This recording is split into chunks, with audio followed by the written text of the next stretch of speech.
Janine Gutierrez hinangaan ng sambayanan dahil sa kanyang ginawa.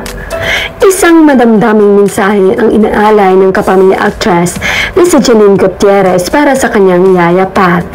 Sa pamamagitan ng kanyang Instagram post ay binandera niya ang kanyang birthday greeting sa kinalakihang yaya na ngayon ay nag-celebrate ng ika-70th birthday. The heart of our family.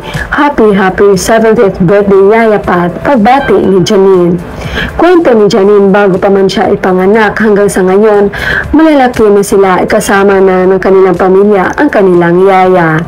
We wouldn't be who we are today if not for you. Kaya lang naman ako naglakas ng loob sumubok maartista dahil at para naman talaga sa iyo lahat pa ni Janine. Anya, hindi niya mapapantayan ang masakripisyo at bagay ni tinuro nito sa kanilang kapatid.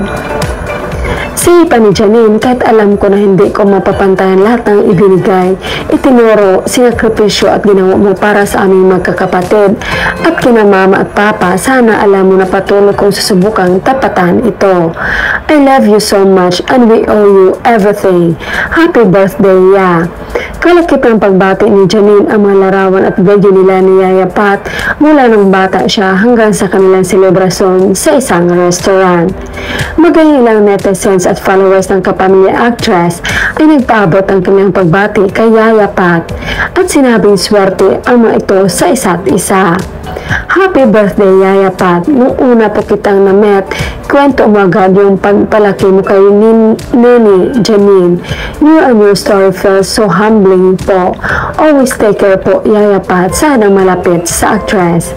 Comment naman ng isa, happy birthday Yaya Pat, bihira na ngayon makakita ng ganyan. Ang swerte niyo pero kaiyak yung message. I must say she's very lucky to work with your family. At the same time, you're very lucky to have her. Say pa na isa nga sa post ni Janine.